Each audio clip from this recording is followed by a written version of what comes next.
बिस्मिल्लाहिर्रहमानिर्रहीम। आज की इस वीडियो में हम एंटीबायोटिक के इस्तेमाल के बारे में बात करेंगे कि एंटीबायोटिक कौन सी मेडिसिन है, किन इन्फेक्शंस में इसका इस्तेमाल करना चाहिए और ये बच्चे के लिए कितनी नुकसानदेह हो सकती हैं अगर इसका गैर ज़रूरी इस्तेमाल किया जाए। तो सबसे पहले ये जानना ज़रूरी है कि एंटीबायोटिक बैक्टीरियल इन्फेक्शन के खिलाफ इस्तेमाल की जाती हैं और बैक्टीरिया वो पैथोजन हैं, जब वो हमारे बच्चे को इन्फेक्ट करते हैं तो बच्चा सीरियस कॉम्प्लिकेशंस का शिकार हो सकता है, बच्चे की लाइफ को रिस्क हो सकता है या ख़तरा हो सकता है।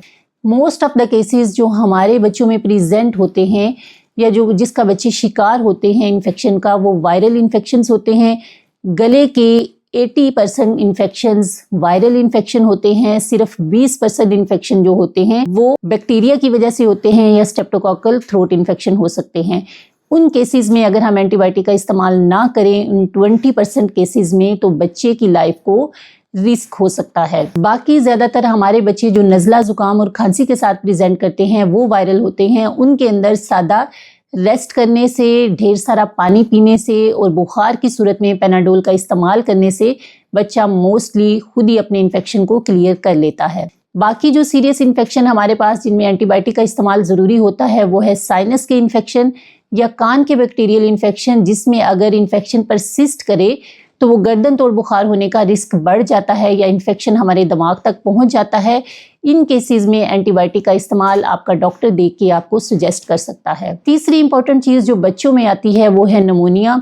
निमोनिया के 90% केसेस वायरसेस की वजह से होते हैं और वायरस के अंदर चूंकि एंटीबायोटिक का रोल नहीं है, वो सपोर्टिव ट्रीटमेंट से या बच्चा बहुत सीरियस भी हो तो ऑक्सीजन की सप्लीमेंटेशन से बच्चा कवर कर जाता है।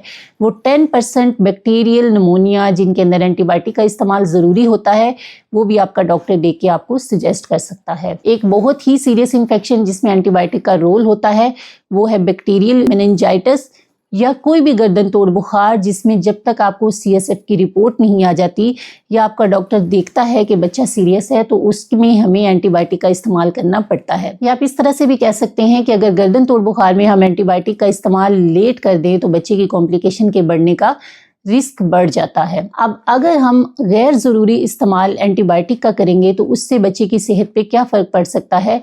एंटीबायोटिक एक मेडिसिन है, मेडिसिन्स के अपने साइड इफ़ेक्ट होते हैं। जहाँ ये बैक्टीरियल इन्फेक्शंस को क्लियर करती हैं या बैक्टीरिया को किल करते हैं बॉडी में, वहाँ पे बहुत से हेल्दी बैक्टीरिया भी इससे किल हो जाते हैं। जैसे गट फ्रेंडली बैक्टीरिया जो गट की हेल्थ को मेंटेन करने में, हमारे डाइजेशन को अपडेट करने में ज़रूरी होते हैं, वो सारे इन एंटीबायोटिक के यूज़ की वजह से क्लियर हो जाते हैं, जिसकी वजह से हमारी गट डायरिया का या इन्फेक्शंस के लिए प्रोन हो जाती है। दूसरी सबसे बड़ी वजह एंटीबायोटिक के गैर ज़रूरी इस्तेमाल से सबसे बड़ा रिस्क ये आ रहा है कि हमारे बच्चों में एंटीबायोटिक रेजिस्टेंस आ रही है। एंटीबायोटिक रेजिस्टेंस का मतलब ये है कि अगर बच्चा किसी बैक्टीरियल इन्फेक्शन का शिकार है और वो बैक्टीरिया एक सिंपल से एंटीबायोटिक से कवर हो सकता था, लेकिन मल्टीपल यूज़ की वजह से या रिपीटेड एंटीबायोटिक के इस्तेमाल की वजह से अब वही बैक्टीरिया का ऐसा स्ट्रॉन्ग डिफेंस मैकेनिज्म डेवलप हो चुका है कि वो उस एंटीबायोटिक को जो है वो अपने आप को डिफेंड कर लेता है और उस एंटीबायोटिक को रिस्पॉन्ड नहीं करता और क्लियर नहीं हो पाता। हमें हाई लेवल पे एंटीबायोटिक यूज़ करनी पड़ती है। तो ये थी कुछ इंपॉर्टेंट टिप्स। हाँ, अगर आपका डॉक्टर सजेस्ट करता है, बच्चे की कंडीशन इस किस्म की है, बच्चे का फीवर 3-4 दिन से बढ़ रहा है या बच्चा कॉम्प्लिकेशन की तरफ जा रहा है, तो उसमें एंटीबायोटिक का इस्तेमाल बच्चे के लिए फ़ायदा मंद ज़्यादा है, नुकसानदेह कम।